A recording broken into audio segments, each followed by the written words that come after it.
नमस्कार दोस्तों, India news के डिजिटल प्लेटफॉर्म पर आपका स्वागत है। इन दिनों मेघालय हनीमून हॉरर स्टोरी ना सिर्फ चर्चा में बल्कि हर दिन उसमें कुछ बड़े खुलासे हो रहे हैं।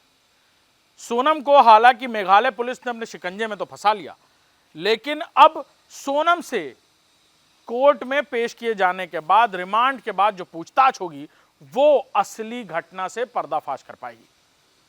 उम्मीद की जा रही है कि सोनम और राज को एक ही साथ पूछताछ के लिए लाया जा सकता है। साथ ही साथ जब उन्हें कोर्ट में पेश किया जाएगा तो भी दोनों आमने सामने हो सकते हैं। जिस बैरक में उन्हें रखा जाएगा वो भी एक हो सकती है। ये वो बातें हैं जो सामने आ रही हैं। इस पूरे खौफनाक हनीमून मर्डर मिस्ट्री में कई सारी बातें होश उड़ाने वाली हैं। कैसे सोनम ने यह तय किया कि अब उसे राजा रघुवंशी के साथ नहीं रहना। इतना ही नहीं, किलर्स को बुलाने का उसका तरीका किसी प्रोफेशनल से कम नहीं था। सबूत छुपाने का वो अंदाज, जिसमें आधे लोगों को तो यही लग रहा था और परिवार को भी ये लग रहा था कि सोनम भी किसी दुर्घटना का शिकार हो गई है जिसमें राजा की मौत हो गई है। जैकेट के बारे में भी पता चल रहा है कि वो जैकेट सोनम का नहीं, असल में राजा का जैकेट था। ये भी बातें हैं जो अब इन्वेस्टिगेशन का पार्ट होंगी।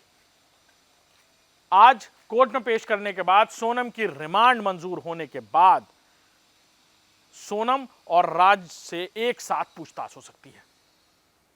पूछताछ में कई बड़े खुलासे होंगे, कड़ी से कड़ी पुलिस मिलाएगी और यह पता चलेगा कि आखिर इस पूरी मर्डर मिस्ट्री को या इस पूरी मर्डर ट्रायल को कैसे रचा गया था। इस मर्डर मिस्ट्री में कई सारे ऐसे किरदार हैं जो अभी भी पर्दे के पीछे हैं। राज ने जब एक के बाद एक वार राजा के सर पर किया और खून के फव्वारे छूटे, तो वो फव्वारे ही उसकी जैकेट पर आ गए थे, जिसे सोनम का जैकेट समझ रही थी मेघालय पुलिस। मेघालय पुलिस के लिए भी ये पूरी घटना किसी मर्डर मिस्ट्री या किसी हॉरर स्टोरी से कम नहीं है। यही वजह है कि मेघालय से लेकर उत्तर प्रदेश तक का सफर और फिर सोनम को अब रिमांड पर लेने की तैयारी उतनी ही जरूरी और मुश्किल है मेघालय पुलिस के लिए। इस पूरी मर्डर मिस्ट्री को ना सिर्फ खोलना बल्कि राज के कबूलिया बयान और सोनम के कबूलिया बयान का एक साथ एक तरह से मिलना। यही वजह है कि दोनों को एक साथ रखा जा रहा है और यह भी बड़ी उम्मीद है कि आज दोनों एक साथ आमने सामने होंगे जब रिमांड पर लिया जाएगा और मजिस्ट्रेट के सामने पेश किया जाएगा।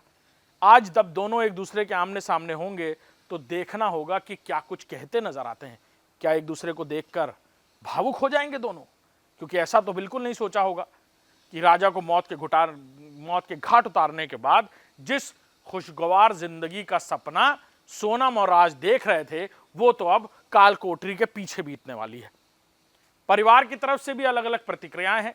वही सोनम क्या कहानी अब बताती है, इस पर हर किसी की नजर है और पुलिस भी पूरी तरह तैयारी कर रही है एविडेंशियल प्रूफ के साथ सोनम से पूछताछ करने के लिए। नमस्कार।